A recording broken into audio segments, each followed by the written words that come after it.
ఆశీర్వాదం అనగానేమి? ఆశీర్వాదము అనగా చూడండి, ఆదికాండం 12వ అధ్యాయము 1వ వచనం చదువుతా. యెహోవా నీవు లేచి నీ దేశము నుండి, నీ బంధువుల ఇంటి నుండి, నీ ఇంటి నుండి నేను చూపించే దేశమునకు నీ వెళ్ళుము. నిన్ను గొప్ప జనంగా చేసి ఆశీర్వదిస్తా, నీ నామమును గొప్ప చేసి ఆశీర్వదిస్తా, నిన్ను ఆశీర్వదించిన వారిని ఆశీర్వదిస్తా, నిన్ను దూషించిన వారిని శపిస్తా, భూమి యొక్క సమస్త వంశములు నీ యందు ఆశీర్వదించబడును. ఇది ఆశీర్వాదాలు.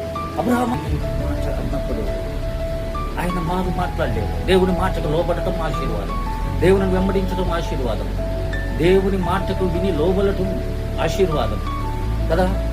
దేవుని మాట విన్నాడు, గొప్ప ఆశీర్వాదాలు పొందుకున్నాడు. యాకోబు చూడండి, నేను చేతి కర్రతోనే ఈ యోర్దాను దాటాను, నా దగ్గర ఏమీ లేవు, ఒంటరిగా వెళ్ళిపోయాను. అయితే ఇప్పుడు నా దగ్గర గొప్పగా దేవుడు నన్ను ఆశీర్వదించి ఉన్నాడు, గొప్పగా నన్ను ఆశీర్వదించి నాకు కావలసిన అవసరతలన్నీ దేవుడు ఇచ్చిన్నాడు అని సాక్ష్యం ఇస్తున్నాడు.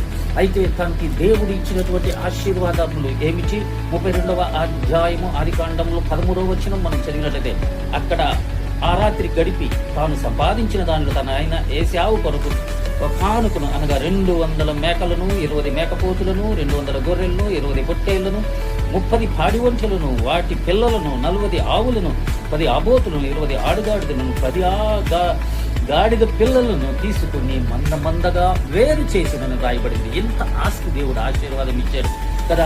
అయితే 26వ వచనంలోనే అక్కడ ఆయన తెల్లవారుచున్నది కనుక నన్ను పోనిమ్మని అతడు, నువ్వు నన్ను ఆశీర్వదించితే గాని నేను నిన్ను పోనిమ్మన్నాను. ఈ ఆశీర్వాదం ఏంటి? ఇప్పుడు దాకా ఇచ్చినటువంటి ఆశీర్వాదాలన్నీ భూ సంబంధమైనటువంటి ఆశీర్వాదాలు కదా. మేకపోతులు, గొర్రెలు, దుగ్గులు ఎన్నిచ్చాడు, ఆడుగాడుగులు, వాటి పిల్లలు, ఎంత ఆస్తిని అతను ఇచ్చాడు. అయితే అతనికి తృప్తి లేదు. భూ సంబంధమైన ఆస్తుల వల్ల ఏం తృప్తి లేదు. ఇదిగో నీకు బిల్డింగ్ కడతావు, ఇదిగో నువ్వు ఇల్లు కడతావు, నువ్వు వాకిలు కడతావు, నువ్వు పొలాలు కొంటావు, స్థలాలు కొంటావు, కార్లు కొంటావు, మిద్దులు కొంటావు, అనేక మంది అనేక రకాలుగా బోధ చేస్తూ ఉంటారు. అవి కాదు కావలసినది. నీవు దేవుణ్ణి నడుస్తావు, దేవుని ఎమ్మటి నడుస్తావు, దేవుడి యొక్క పని చేస్తావు, దేవుడి పరిచర్య చేస్తావు, క్రీస్తు శరీరము క్షేమాభివృద్ధి కొరకు, పరిచర్య ధర్మం జరిగించటకు, పరిశుద్ధుడు పరిపూర్ణముట కొరకు నీవు జీవిస్తావు అనేటువంటి సేవ చేసేటువంటి సేవకులు లేవనెత్తబడిన గాక. ఇవి కాదు ఆశీర్వాదాలు. అయితే నీవు నన్ను ఆశీర్వదిస్తేనే కానీ నేను విడవను అని ఆయన మీద ఆయన కాలు పట్టుకొని విడవలేదు, పెనుగులాడి. అప్పుడు ఆయన తొడగూచు మీద కొట్టగా తొడగూరు వసిలెను అని కాదు కదా. ఆ తొడగూరు వసిలెను అంటే యాకోబులో మార్పు వచ్చింది. యాకోబు అని నిన్ను ఇక ఇశ్రాయేలీయులు అంటారు. దేవునితో ముఖాముఖిగా మాట్లాడేవు కనుక అక్కడ పెరియోలు అనే పేరు వచ్చింది. ఇది ఆశీర్వాదం అంటే దేవుడు మనం